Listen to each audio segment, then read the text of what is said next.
తెలుగు నీతి కథలు. పేద పక్షుల జీవితంలో దుర్గమ్మ అనుగ్రహం. రామాపురం అనే గ్రామంలో గ్రద్ద, పిచ్చుక, రామచిలుక, కాకి ఈ 4 అయితే నివసిస్తూ ఉంటాయి.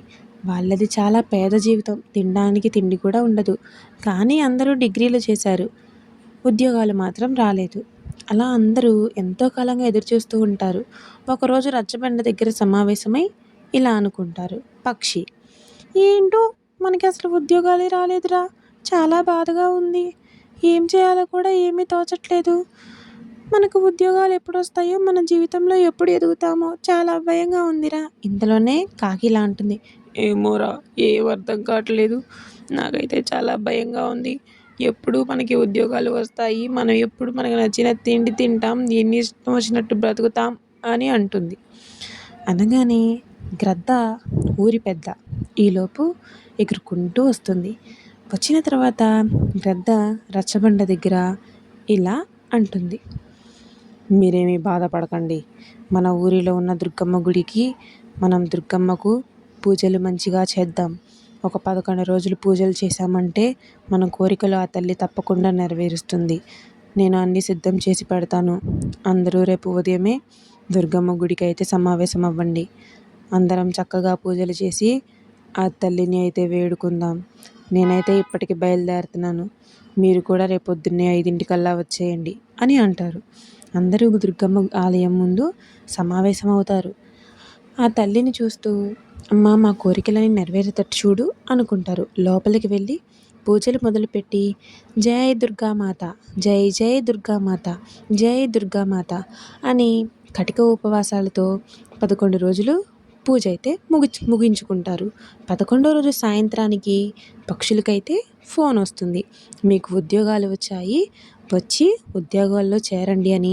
3 పక్షులకి ఫోన్ రాగానే అవి ఎంతో ఆనందపడతాయి. వెంటనే వెళ్ళి ఉద్యోగాల్లో జాయిన్ అయిపోతారు.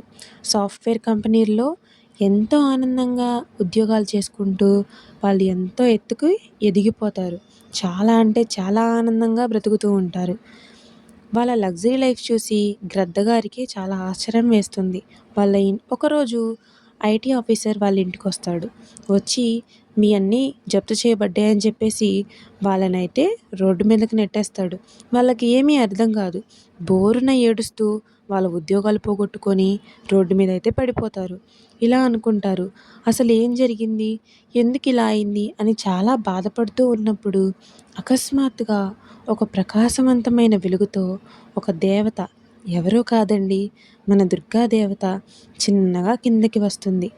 వచ్చి వాళ్ళతో మాట్లాడాలి అని చెప్పి వస్తుంది. వాళ్ళందరూ చూసి ఎంతో ఆశ్చర్యపోతారు. అసలు ఏం జరుగుతుంది ఇక్కడ, ఏమైంది అని చెప్పి. అమ్మ వచ్చిన తర్వాత ఇలా అంటుంది, ఏంట్రా, నన్ను మర్చిపోయారా? పూజలు చేయడం ఆపేశారు, డబ్బు రాగాల్ని నన్ను మర్చిపోయారుగా. ఇప్పుడు అర్థమైందా? ఎప్పుడైనా కానీ దేవుణ్ణి మర్చిపోకూడదు అని చెప్పి మళ్ళీ మీ పూజలు ప్రారంభించండి. ఎందుకు ఏడుస్తున్నారు?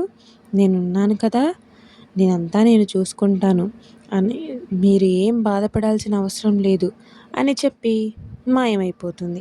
పక్షులు వెంటనే మళ్ళీ వాళ్ళ తప్పుని తెలుసుకొని అమ్మవారికి పూజలు చేయడం మొదలు పెడతాయి. ఒకళ్ళతో ఒకళ్ళు ఇలా అనుకుంటారు, మనం ఎప్పుడూ కూడా అమ్మని పూజించడం ఆపకూడదు. అమ్మ అనుగ్రహం లేనిదే మనకేమీ జరగదు అనుకొని అమ్మవారికి పూజలు చేస్తూ ఉంటారు. అమ్మకి పూజ చేయడం మొదలుపెట్టిన మళ్ళీ 11 రోజుల్లోనే వాళ్ళ ఉద్యోగాలు వాళ్ళకి తిరిగి వస్తాయి. వాళ్ళు ఎంతో ఆనందంగా వాళ్ళ జీవితాలని ఆనందిస్తూ ఎంతో సంతోషంగా ఉంటూ అమ్మని మాత్రం విడిచిపెట్టకుండా చక్కగా బతుకుతూ ఉంటారు. ఈ కథలో నీతి ఏమిటంటే, ఎప్పుడైనా కానీ మనం ఎంత ఎత్తుకి ఎదిగినా మనకి అన్నం పెట్టిన దేవుణ్ణైనా సరే, మనిషినైనా సరే వదిలిపెట్టకూడదు. ఈ వీడియో నచ్చితే మన ఛానల్ అయితే సబ్స్క్రైబ్ చేసుకోండి.